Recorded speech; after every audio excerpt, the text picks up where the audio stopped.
बिस्मिल्लाहिर्रहमानिर्रहीम। अस्सलाम वालेकुम। कैपिटल टॉक में खुश आमदेद। वक्त बदलते देर नहीं लगती। आज मैं अपनी गुफ्तगू का आगाज़ एक बहुत पुरानी तस्वीर से करूँगा। 1997 की तस्वीर है। बेनज़ीर भुट्टो साहबा जो हैं वो अपने तीनों बच्चों के साथ सेंट्रल जेल कराची से बाहर आ रही हैं और ये तस्वीर आप देख रहे हैं। और इस तस्वीर में जो उनके छोटे छोटे बच्चे हैं ये अब बड़े हो चुके हैं और ये जो तीनों बच्चे हैं ये कल ऐवान सदर में मौजूद थे, जहाँ पे उस कैदी ने सदर पाकिस्तान का दूसरी मरतबा हलफ उठाया जिस कैदी से मिलने 1997 में मोहतरमा बेनज़ीर भुट्टो कराची की और उसके बाद फिर वो कभी रावलपिंडी और कभी लाहौर की जेलों में जाती थी। तो आसिफ जरदारी साहब जो हैं वो पाकिस्तान की तारीख़ के पहले सदर हैं जो दूसरी मरतबा इस ओहदे पर विराजमान हो चुके हैं और आज उन्होंने वफाकी काबीना से भी हलफ ले लिया है। तो ये जो मैंने कहा कि वक्त कभी एक सा नहीं रहता, ये मैं आपको इसलिए कह रहा हूँ कि आपके सामने बहुत से अरूजो ज़वाल हैं, सिर्फ जरदारी साहब के नहीं, बहुत सी शख्सियात के, और ये सिलसिला आइंदा भी चलेगा। 1900 में जो शख्स कैदी था और उसके बाद भी काफ़ी अरसा तक कैदी रहा, वो 2008 में जब जनरल परवेज़ मुशर्रफ साहब पाकिस्तान के सदर थे तो अब उनके ओहदे में के ख़त्म होने में चंद दिन बाकी थे और जरदारी साहब जो हैं वो मुझे इंटरव्यू देते हुए क्या ऐलान कर रहे थे, ज़रा सुनाएं। पाकिस्तान की जमहूरी क़ुव्वतें जनरल मुशर्रफ को हटा के उनकी जगह पे पाकिस्तान की आवाम को बिठाना चाहते हैं। उस आवाम का नुमाइंदा बैठेगा और वो जो बैठेगा वो पहले दिन उसको हमें शर्फ होगा, इंशाल्लाह हिस्ट्री बनेगी कि वो ख़ुद 52(8)B को सरेंडर करेगा पाकिस्तान की पार्लियामेंट को, और पीपल ऑफ पाकिस्तान को पहला अपना तोहफ़ा वो ये देगा जो शख्स बैठेगा। तो आप ये बता रहे हैं कि 58(2)B का अब कोई मुस्तकबिल नहीं है? कोई मुस्तकबिल नहीं, अब सिर्फ जमहूरियत का मुस्तकबिल है, सियासी क़ुव्वतों का मुस्तकबिल है। तो जो कैदी था वो कुछ दिनों के बाद सदर पाकिस्तान बन गया और ये बात मैं इसलिए रिपीट कर रहा हूँ कि सियासी कैदी पाकिस्तान में कभी सदर बन जाते हैं, कभी वज़ीर आज़म बन जाते हैं, कभी वफाकी वज़ीर बन जाते हैं, कभी चीफ़ मिनिस्टर बन जाते हैं।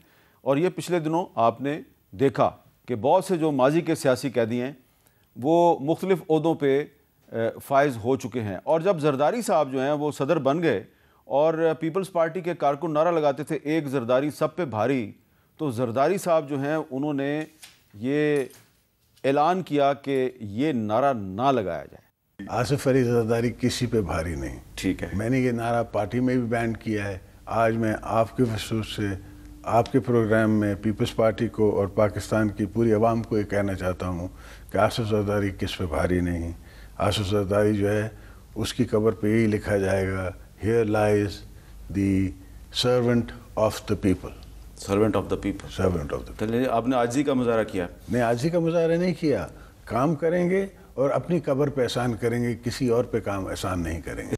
और फिर वो जब सदर ना रहे तो दोबारा मुश्किलात का दौर शुरू हुआ और जब 2015 में उस वक्त की हुकूमत पर दबाव डाला गया कि इनको गिरफ़्तार किया जाए, तो फिर आसिफ जरदारी साहब ने जो दबाव डालने वाले थे उनको क्या पैगाम दिया, ज़रा सुने। और ये हमारी आर्मी है, ये हमारा इंस्टीट्यूशन है, आपने 3 साल रहना है, उसके बाद आपने चले जाना है, हमेशा के लिए हमने रहना है, तो हमें मत तंग करो। अगर हमें तंग करने की कोशिश की तो हम आपकी भी ईंट से ईंट बजा देंगे। और फिर इस तकरीर के कुछ अरसे के बाद आसिफ जरदारी साहब पे काफ़ी सारे मुकदमे बन गए और उनको इलाज के लिए पाकिस्तान से बाहर जाना पड़ा और फिर वो काफ़ी अरसा पाकिस्तान से बाहर मुकीम रहे। तो फिर पाकिस्तान से बाहर जाकर हमने उनका इंटरव्यू किया और उनसे क्या पूछा, सारा तो नहीं आपको सुनवा सकते, एक क्लिप वो भी सुन लें। ये ख़तरा नहीं है कि आप पाकिस्तान वापस जाएं तो आपको किसी केस में गिरफ़्तार कर लिया जाए? सर, ये तो हाथ मेरे आजमाए हुए हैं, ये जेल शेल मेरा पहला देखा हुआ है। जेल से कोई आदमी घबराता नहीं, और जो भी सियासतदान जेल से घबराएगा तो वो पाकिस्तान की सियासत ना करे, फिर जाके वो किसी और मुल्क की सियासत करे। और फिर आसिफ जरदारी साहब पाकिस्तान वापस आए और एक मरतबा फिर गिरफ़्तार हो गए। गिरफ़्तारी से चंद दिन पहले उन्होंने क्या कहा, ज़रा सुने। आप चेयरमैन नैब को थ्रेट तो नहीं कर रहे? मैं चेयरमैन साहब को नहीं, मैं इस हुकूमत को थ्रेट कर रहा हूँ। इनके मिनिस्टरों को थ्रेट कर रहा हूँ। चेयरमैन नैब की क्या हैसियत है? अच्छा, उसकी क्या मजाल है कि वो मेरे ऊपर केसेस बनवाए या दूसरे के केसेस बनवाए? ये जो दूसरे बैठे हैं ना। और फिर 2018 में जब सबको पता था कि अब इमरान खान साहब को वज़ीर-ए-आज़म बनाने का फ़ैसला कर लिया गया है, तो एक दफ़ा फिर आसिफ ज़रदारी साहब जो हैं उन्होंने कुछ अहम बातें की और उस मरतबा 2018 में उन्होंने क्या कहा? उन्होंने कहा कि मैं दोबारा सदर पाकिस्तान बनने में इंटरेस्टेड नहीं हूँ। आप दोबारा प्रेसिडेंट ऑफ पाकिस्तान बनने में इंटरेस्टेड नहीं हैं? नहीं, हमें कोई एडवांटेज नहीं है। एडवांटेज नहीं है? एडवांटेज नहीं है। पाकिस्तान पीपल्स पार्टी सोच सकती है कि किसी को बना दिया जाए हमारी पार्टी से, मगर ये नहीं, मैं नहीं, पर्सनली नहीं बनना चाहूँगा। और उसके बाद फिर इमरान खान साहब वज़ीर-ए-आज़म बन गए और दोबारा जरदारी साहब की गिरफ़्तारी की बातें शुरू हो गई और दोबारा एक दफ़ा फिर गिरफ़्तारी से पहले उन्होंने फिर क्या कहा, ज़रा वो भी देख लें। जरदारी साहब तो आज पकड़े गए या कल पकड़े गए, बस गए। तो गए कहाँ? पहले भी तो हम पकड़े गए हैं। अच्छा, पहले भी तो हमने 11.5 साल 12 साल भुगती हैं जेलें, और तब तो मेरे पास ना बिलावल था ना आसफा थी। और उसके बाद 2019 में जब वो गिरफ़्तार थे, उनका प्रोडक्शन ऑर्डर जारी हुआ, वो कौमी असम्बली का इजलास अटेंड करने आए, तो पार्लियामेंट हाउस में हमने उनका इंटरव्यू किया, लेकिन वो इंटरव्यू चल नहीं सका। अभी शुरू हुआ और उसको रोक दिया गया, कहा गया कि किसी अंडर ट्रायल कैदी का इंटरव्यू नहीं चल सकता। वो इंटरव्यू फिर जब हुकूमत ख़त्म होगी तहरीक इंसाफ की तो उस वक्त चला, लेकिन उसमें एक अहम बात थी, वो इंटरव्यू क्यों नहीं चला था, ये 2019 में जरदारी साहब क्या बता रहे थे, ज़रा सुने। 6-7 महीने पहले, पिछले साल मैंने आपसे इंटरव्यू किया था, तो उसमें आपसे पूछा था कि ख़बरें सुन रहे हैं कि आप गिरफ़्तार हो जाएंगे, तो आपने इसी तरह मुस्कुराते हुए कहा था कि हाँ आएँ, पकड़ लें, गिरफ़्तार कर लें। अब आप गिरफ़्तार हो चुके हैं, प्रोडक्शन ऑर्डर पे आए हुए हैं, कुछ अंदाज़ा है आपको कितना अरसा ये आपकी गिरफ़्तारी चलेगी? मैं नहीं समझता हूँ ये हुकूमत ही चलेगी। अच्छा, मेरी गिरफ्तारी तो क्या, ये हुकूमत ही इतना नहीं चलेगी। तो हुकूमत ने तो बजट भी पास करवा लिया। बजट तो होते रहते हैं, समझे। तो मैं नहीं समझता हूँ कि ये सेलेक्ट हुकूमत जो है वो अपना सिलेक्टेड टाइम भी पूरा कर सकेगी। और ये जुलाई 2019 में उन्होंने प्रेडिक्शन की थी कि ये हुकूमत अपनी मुद्दत पूरी नहीं करेगी, और फिर 2022 में वो हुकूमत जो है तहरीक अदम एतमाद के ज़रिए निकाली गई। अब जरदारी साहब सदर हैं, शहबाज शरीफ साहब वज़ीर आज़म हैं, और सवाल ये है कि क्या शहबाज शरीफ साहब की हुकूमत अपनी मुद्दत पूरी करेगी। तो इस पर गुफ्तगू के लिए मेरे साथ मौजूद हैं जनाब कमर ज़मान कायरा साहब, पाकिस्तान पीपल्स पार्टी के सीनियर रहनुमा हैं, आसिफ जरदारी साहब के दरीना साथी हैं, और हमारे साथ मौजूद हैं सेनेटर वलीद इकबाल साहब जो कि तहरीक इंसाफ के सीनियर रहनुमा हैं। कायरा साहब, सबसे पहले तो आप ये बताएं कि जरदारी साहब 2018 में दोबारा सदर बनने के लिए तैयार नहीं थे, दोबारा वो नहीं सदर बनना चाहते थे, उसकी बहुत सी वजूहात थी उनके पास, लेकिन अब वो सदर बन गए हैं। क्या वो बादल नख्वास्ता सदर बने हैं या पार्टी ने उनको कहा कि आप सदर बन जाए? मीर साहब, जो पार्टियों के कुछ फ़ैसले वो होते हैं जो असूलों के पर मबनी में नहीं, आप अपनी पार्टी के मैनिफेस्टोज़ हैं उसको, वो तो आपके लिए लॉन्ग लास्टिंग होते हैं और बेसिक प्रिंसिपल्स होते हैं। कुछ फ़ैसले आप वक्त के ऊपर करते हैं लेकिन हालात के तहत, उस वक्त के हालात क्या थे उसके मुताबिक उन्होंने बात कही थी। आज हालात ने पलटा खाया है कि हमारे पास इसके अलावा और क्या ऑप्शन था, और पार्टी की सीईसी ने उन्हें कहा कि आप मुल्क के सदर का इंतखाब लड़िए। हम एग्जेक्टिव अगर इस वक्त हुकूमत का साथ दे रहे हैं और हम एग्जेक्टिव अथॉरिटी में नहीं हैं, तो हम जायज़ तरीके से ये समझते हैं कि सदर हाउस, जहाँ से हमेशा अक्सर वहाँ से ऐवानों पे और जमहूरियत पे और वज़ीर आज़म पे हमले होते रहे, वहाँ से आसिफ जरदारी साहब की सूरत में मफाहमत की बुनियाद पे बैठा हुआ या मफाहमत का एक बादशाह बैठा हुआ, जो चीज़ों को साथ लेके चलने का और सबको इकट्ठा करके इज्तिमाई फ़ैसला साजी का जो तजर्बा रखता हो, ऐसी शख्सियत का बैठना इस हुकूमत को चलाने के लिए बहुत ज़रूरी है। ये पार्टी का फ़ैसला था। अच्छा, वलीद इकबाल साहब, जरदारी साहब को 2019 में पता था कि इमरान खान साहब की हुकूमत अपनी मुद्दत पूरी नहीं करेगी, और फिर वो उसने मुद्दत पूरी नहीं करी। अब आपको क्या लगता है कि शहबाज शरीफ साहब की काबीना ने आज हलफ उठा लिया है और जरदारी साहब ने उनका हलफ लिया है, क्या शहबाज शरीफ साहब की हुकूमत आपको अपनी मुद्दत पूरी करती हुई नज़र आ रही है? देखें जी, इस मरहले पर तो कुछ कहना मुमकिन नहीं है।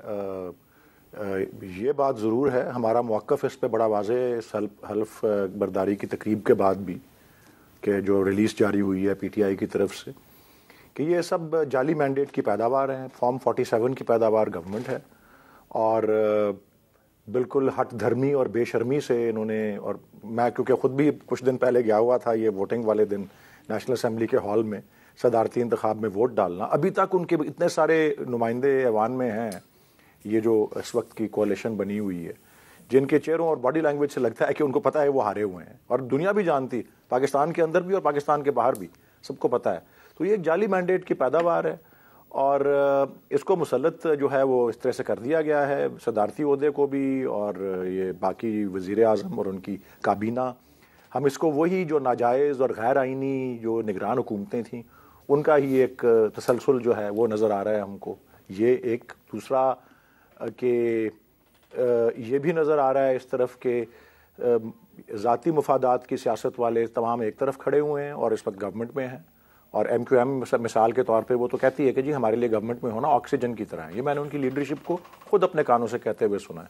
और दूसरी तरफ मुफाहमत नहीं, मुज़ाहमत की सियासत करने वाले तमाम जो अब कुव्वतें हैं, जमहूरी कुव्वतें, वो एक तरफ हैं, और वो सदारती इंतखाब से ही आपको अंदाज़ा हो गया होगा। महमूद खान अचकज़ई साहब जिस तरह, और अख्तर मैंगल साहब, और उनके साथ साथ नेशनल पार्टी जो बलूचिस्तान में है, और फिर इन सब पार्टीज़ के साथ पाकिस्तान की सबसे बड़ी और मकबूल जमात जो कि पाकिस्तान तहरीक-ए-इंसाफ है। तो अब एक्चुअली तो मज़ाहमत की तमाम जो कुव्वतें हैं और जो जमात मज़ाहमती और आइन के दायरे में पुरअमन और गैर मुसल्लह जो है मुज़ाहमत करने वाले, वो सब एक तरफ खड़े हुए हैं, और ये जो है सिलसिला ये दूसरी तरफ है। ये तकल्लुफ़ हमने आई डोंट नो क्यों किया कि 50 अरब रुपए खर्च करके इलेक्शन करवाया। ये तो इलेक्शन से पहले भी बहुत से लोग कह रहे थे, लेकिन एक सरप्राइज़ दिया PTI ने और उसके बैक्ड जो है इंडिपेंडेंट कैंडिडेट्स, लेकिन फिर उसके बाद आपके सामने जो आ गया है वो आपके सामने ही है। हम तो इसको तस्लीम ही नहीं करते गवर्नमेंट को। चले आप और कहा कि हम किसी किस्म की, आप कह रहे हैं मुफाहमत की बजाय आपने मुज़ाहमत का रास्ता इख्तियार किया, तो कमरज़मान कायरा साहब आपको क्या लग रहा है कि आने वाले वक्त में मुफाहमत पीछे रह जाएगी और मुज़ाहमत करने वाले जो हैं वो आगे निकल जाएंगे? मीर साहब मेरे ख्याल तल्ख बातें और मुज़ाहमत और सारी बातें अब मुनासिब अल्फाज में बंदा कर सकता है। मैं अगर किसी शख्स को, किसी एनीवन को उसके मुंह पे कह दूं कि तुम बड़े बेशर्म आदमी हो, तो उसको गाली लगेगी। उसके जवाब में वो मेरे साथ भी कोई तल्ख बात करेगा। तो मेरा ख्याल है हमें मुनासिब अल्फाज में अपने अपने मौक़िफ़ को देने में, किसी के ऊपर तनकीद करने में, तल्ख बात कहने में भी बड़े अच्छे अल्फाज हो सकते हैं, तो कहने चाहिए। नेशनल पार्टी ने तो वोट नहीं दिया महमूद खान अचकज़ई साहब को, उनके तो सूबे से उनको कोई वोट ही नहीं मिला। अगर नेशनल पार्टी वोट देती तो ये बात आपने तो की ये है कि बलूचिस्तान से महमूद अचकज़ई साहब को एक वोट भी नहीं मिला, लेकिन पंजाब से उनको 100 वोट पड़ गए हैं। नेचुरली उनको 100 वोट उनके जो सुन्नी तहरीक वालों ने उनको वोट दिया है, तो उनका हक बनता था जी। लेकिन मैं तो वैसे कह रहा हूँ कि वहाँ नेशनल पार्टी के वोट थे, पंजाब में तो उनके वोट नहीं थे, तो मैंने सिर्फ उसको उस हद तक बात कही है। बाकी गुजारिश ये है कि इलेक्शन हो गए मीर साहब, इस मुल्क के अंदर इलेक्शन 2018 का भी था, 2013 का भी था, इसी तरह के सवाल थे। और 2018 के इंतखाब में भी हम कह रहे थे कि 3 दिन बाद इलेक्शन का रिज़ल्ट आया है और हमें कहा गया कि जाओ ये फोरम है, जाओ सुप्रीम कोर्ट के रास्ते हैं। हम ये नहीं कह रहे। इलेक्शन हो गए, उस पर कुछ जमातों को बहुत एतराज़ है, कुछ को ज़रा कम एतराज़ है, ओके। अब इसको क्या करना है, इसका तरीक़ाकार क्या है? फ़र्ज़ करें कि इस इलेक्शन के अमल को आपके कहने के मतलब ठीक करना है, तो ठीक करने के लिए तो फोरम मौजूद है, उन फोरम्स पे जाना पड़ेगा। एक फोरम को आप मानते नहीं है, उसका नाम इलेक्शन कमीशन है। दूसरा इलेक्शन ट्रिब्यूनल है, आप कहते हैं वहाँ भी बैठे हुए लोग अच्छे नहीं हैं, उनको भी नहीं मानते हैं। तो भाई आपके पास जो सबूत है, आपको वहाँ तक तो जाना पड़ेगा। अल्टीमेटली आपको सुप्रीम कोर्ट में भी गए हैं, अदालतों में भी गए हैं, हाई कोर्टों में गए हैं, तो किसी तरफ तो किसी फोरम पर जाके एडजुडिकेट होगा ना। मैं और हामिद मीर साहब बैठ के इस प्रोग्राम के अंदर तो ये नहीं कर देंगे कि फ़लाँ बंदा हाउस में जाके बैठेगा, फ़लाँ नहीं बैठेगा, फ़लाँ जो है उसका मैंडेट जैली है, फ़लाँ का असली है।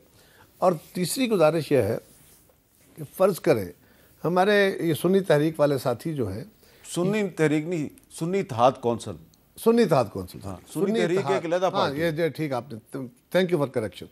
सुन्नी इत्तेहाद कौंसिल वाले जो हमारे साथी हैं, ये कहते हैं कि हमारी कोई 160 सीटें हैं, कोई कहता है 180 सीटें हैं, अभी तक इस पर इत्तेफाक राय नहीं हो सका इनका। जितनी भी है अच्छी टेक्नोलॉजी है इनकी वो बातें करने की, लेकिन फ़र्ज़ करें 180 ही है, मिसाल देता हूँ, तो कुछ सीटें तो उसके बाद बचती हैं ना, जो जनरली बाकी जमातों ने ली हैं, कोई पीपल्स पार्टी ने ली होंगी, कोई मुस्लिम लीग ने ली होगी, उनका भी आप मैंडेट को मानने को तैयार नहीं है। उनकी तरफ भी आप ये कहते हैं कि जी हम इनको भी नहीं मानते, तो अब किसको मानते हैं? आप पाकिस्तान के सिर्फ उन वोटर्स को मानते हैं जो आपके वोटर हैं, उन जमातों को मानते हैं जो आपके साथ खड़ी हैं। आप एमकेएम को ताने दे रहे हैं, एमकेएम वही है जो कल आपके साथ जो इत्तेहाद में बैठी थी।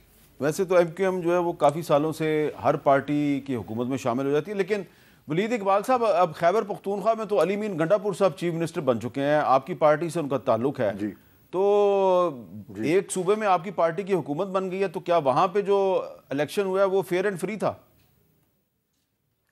देखें जी, ये अक्सर ये सवाल उठता है, मैं और इसके जवाब में अक्सर मैं यही कहता हूँ कि इलेक्शन डे पे there is only so much you can do. ये एक अंग्रेजी का भी एक फ़िक्रा इस्तेमाल होता रहा है, और जो रिगिंग होती है और जो धांधली होती है वो सिलेक्टिव होती है, वो वाइड स्प्रेड जो है वो नहीं होती। KPK में भी धांधली हुई है, लेकिन वो सिलेक्टिव है। जैसे तादाद सीट्स की वहाँ क्योंकि कम है, ख़ास तौर पे जो है मजमूई पिक्चर के अंदर नेशनल लेवल के ऊपर वो निस्बतन कम वहाँ पे नशिस्तें हैं। और लेकिन हमको भी, जिस तरह तैमूर झगड़ा साहब वाली सीट है, एक मिसाल मैं दे रहा हूँ, दीगर पार्टियों को उन पे शिकायत है, कुछ और जहाँ पे कामयाब हुई हैं पार्टियाँ, किसी को PTI से भी शिकायत है। हम तो तैयार हैं, हम तो वहाँ ऑडिट के लिए भी तैयार हैं। और मैं जब सिलेक्टिव की बात करता हूँ, सिलेक्टिव रिगिंग क्या गिनी चुनी जगहों पे होती है, बिकॉज पता होता है कि जी यहाँ अगर कर दें तो स्विंग कर सकता है 5-7 जो है। और उसमें अब तो आप भी थक गए होंगे सुन सुनकर कि उसमें इस्लामाबाद की 3 नशिस्तें हैं, लाहौर की कुछ नशिस्तें हैं। आपको भी अच्छी तरह पता है, आप भी इलेक्शन के रूम में बैठे हुए थे जब ये काउंटिंग और रिजल्ट्स आ रहे थे, और सडनली जो हैं वो रुक गए। कराची की जो है वो नशिस्तें हैं, बलूचिस्तान की, अब बहुत सी नशिस्तों के बारे में ये बात होती है। तो वो गिन चुन के मैं जो आपको कहना चाह रहा हूँ, मुझे अल्लामा इकबाल का शेर बड़े बचपन से हम सुनते आते थे, लेकिन अब जो हमको समझ में आ रही है, जो इस वक्त हम देख रहे हैं, वो एक शेर है ना कि वो जमहूरी कबा में पाए कोब, वो जो ये असल में इस्तबदाद ने जमहूरी कबा में कोब पा के हम इसको आज़ादी की नीलम परी नहीं कह सकते। शेर कुछ इस तरह ही है कि देवे इस्तबदाद जब जमहूरी कबा में पाए कोब, तू समझता है ये आज़ादी की है नीलम परी। ये एक तसल्लुत है जो हमारे ऊपर आया है, और ये PMLN और PPP का। और यस, इवन सरकारी रिजल्ट्स पे जाते हुए मेरे ख्याल 34 या 35 या 37% पॉपुलर वोट PTI का है सरकारी रिजल्ट्स के मुताबिक, 24% PMLN का है, और कोई 14% जो है वो PPP का है। तो ये जो है, और आपने जो सवाल पूछा ना कि ये अपनी मुद्दत पूरी करेगी या नहीं करेगी, इस पे मेरा फ़िलहाल तो यही जवाब है कि अगर वो मुद्दत ना पूरी करे तो फिर और मुतबादल क्या है? वो तो यही है ना कि असल पॉपुलर पार्टी तो PTI है। तो रियासत की पॉलिसी जो कि 1.5 साल से आइन और कानून को एक तरफ रख के सिर्फ PTI को निशाना बनाने की है, तो मेरे नज़दीक तो जब तक PTI के बारे में रियासत की पॉलिसी नहीं बदलती, मुझे कोई ख़तरा नहीं नज़र आता इस गवर्नमेंट को। ये मेरी अपनी ज़ाती असेसमेंट है, ये मेरी पार्टी की पोजीशन तो मैंने वैसे कह दी। हम तो जाली मैंडेट वालों को मानते ही नहीं। वो ठीक है, कायरा साहब कहेंगे कि उसके कहने के तरीके हैं। 2 अदालतें पंजाब में नोटिफाई हुई हैं, इलेक्शन ट्रिब्यूनल्स। ये 10 साल भी लगा दें तो ये केसेस नहीं कर सकेंगे डिसाइड, अगर ये कितनी तादाद में सीटें जो पंजाब की हैं उसके ऊपर। 2013 के इलेक्शन के कुछ केसेस अभी तक, मेरा अपना केस जो था वो सुप्रीम कोर्ट से कोई 2020 या 21 में जाके जो है उसका फाइनल डिस्पोजल हुआ था, जो 2013 के इलेक्शन में मैंने जो है केस किया हुआ था। मैं एग्जांपल दे रहा हूं आपको। तो ये तो पंजाबी में कहते हैं ना, खूह खाते डालने के मुतरादिफ है। जब तक कि कोई फोरेंसिक ऑडिट ना हो, और हमने तो कहा है 30% सीटों पे 2 हफ्ते के अंदर हो सकता है, नेशनल और प्रोविंशियल। बहरहाल ये नहीं करना चाहते, चलाएं इसको जिस तरह चलाना है जी। हम तो अपनी मज़ाहमत करेंगे क्योंकि हमारा मौक़िफ़ बड़ा वाज़ेह है कि जी आवाम की आवाज़ को कुचलना, उसका गला घूंट के आगे बढ़ना, विल वी मूव ऑन और नॉट, इसमें इस मूविंग ऑन या ना मूविंग ऑन के अंदर PTI एक शरीक है। और आपने देखा है कल भी वो कहा है ना, जेल से जो नहीं डरते, रज़रदारी साहब ने कहा है, तो नज़र आ गया है सबको कि PTI कोई फ़ैन क्लब नहीं है, PTI कोई मम्मी डैडी पार्टी नहीं है। PTI के लोग भी जेल से नहीं डरते, बहुत से लोग जेल में हैं और रोज़ जेल जा रहे हैं। अच्छा, तो ये मज़ाहमत जारी रहेगी। एक यहाँ पे वक्फा लेते हैं और वक्फे के बाद कमरज़मान कायरा साहब से पूछेंगे कि पाकिस्तान पीपल्स पार्टी वफाकी काबीना में शामिल क्यों नहीं हुई? क्या उसने हुकूमत छोड़ने का ऑप्शन अभी तक खुला रखा हुआ है? वक्फे के बाद दोबारा मिलते हैं।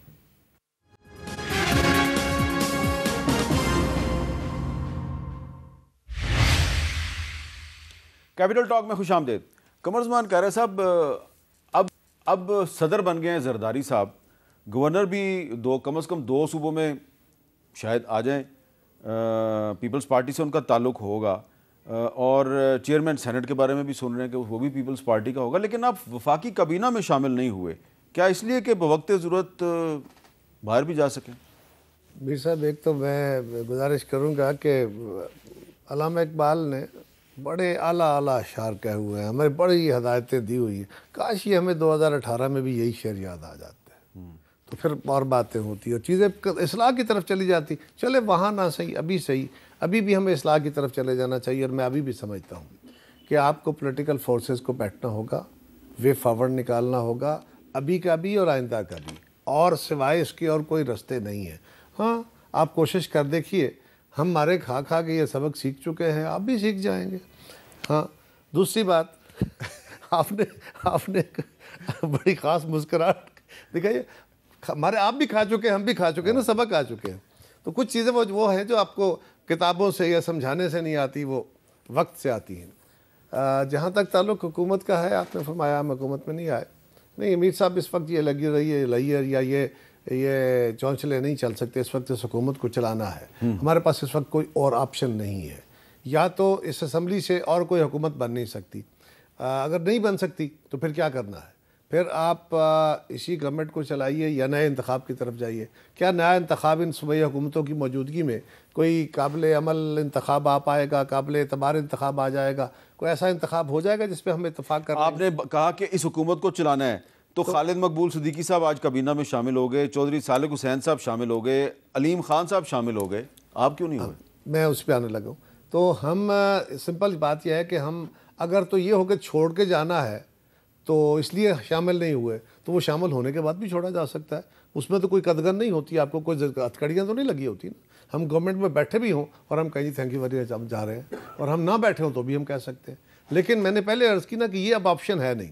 रही बात कि हमने क्यों फ़ैसला किया, एक तो ये है मीर साहब के ये हमारे दोस्तों की भी ख्वाहिश थी कि जो लीड पार्टी है उसका हक है, उसको अपनी हुकूमत बनानी चाहिए और हमें उसको सपोर्ट करना चाहिए।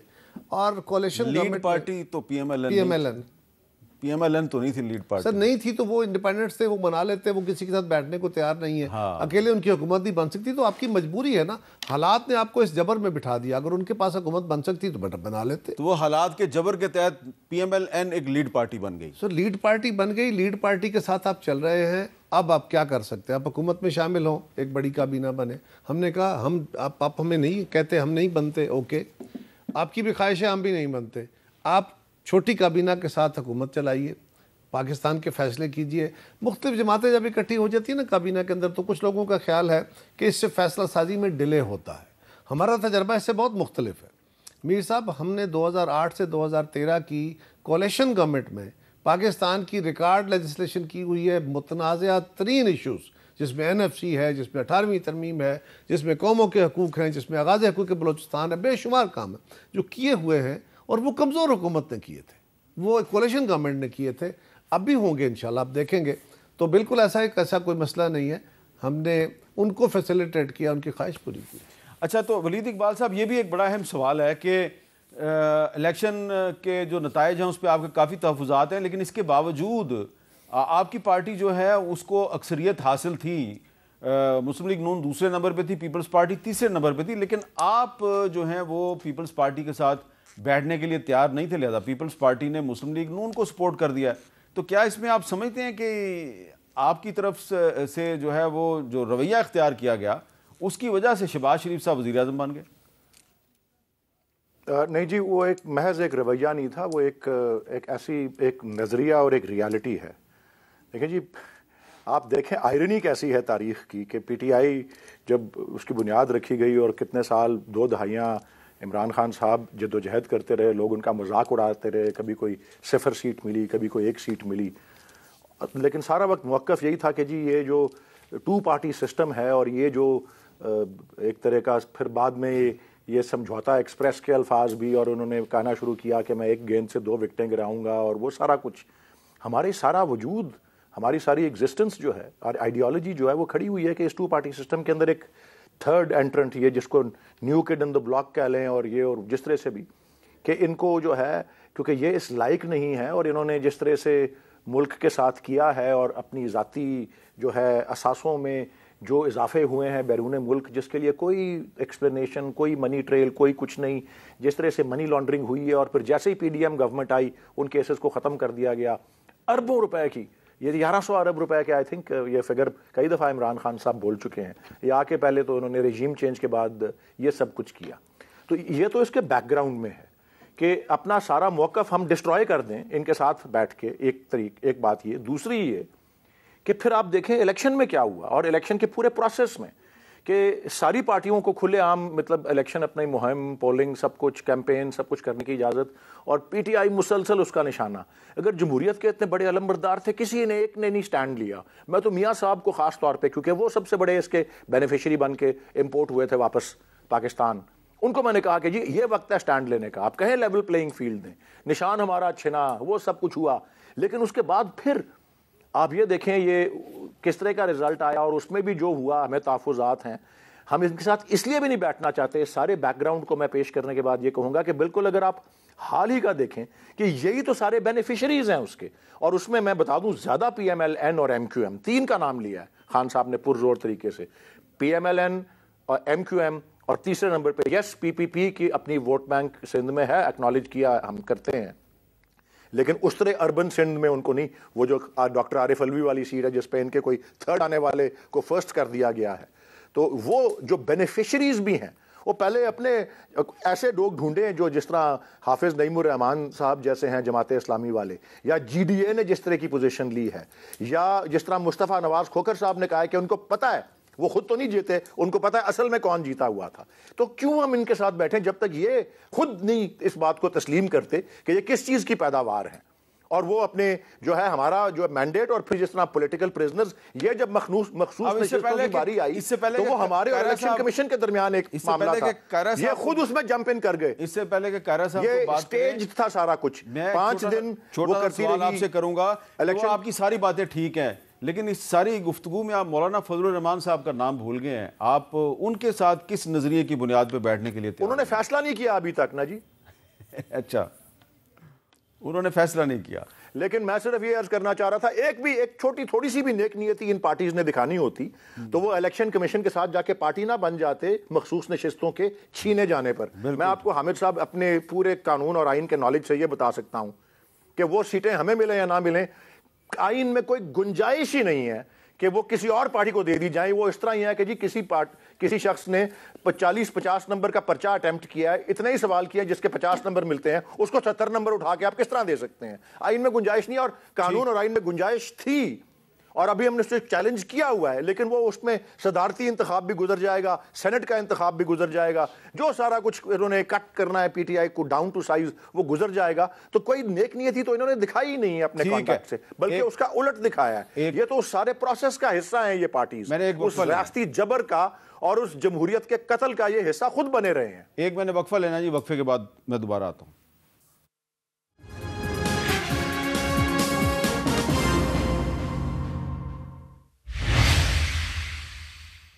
कैपिटल टॉक में दोबारा खुशामदीद। जैसा कि मैंने गुफ्तगू के आगाज़ में कहा था कि वक्त कभी एक सा नहीं रहता, वक्त बदलते देर नहीं लगती, अचानक वक्त बदल जाता है। लेकिन कुछ लोग ऐसे होते हैं कि उनके लिए वक्त हमेशा एक सा रहता है, और ऐसा ही एक मामला आज सुप्रीम कोर्ट ऑफ पाकिस्तान में ज़ेर बहस आया।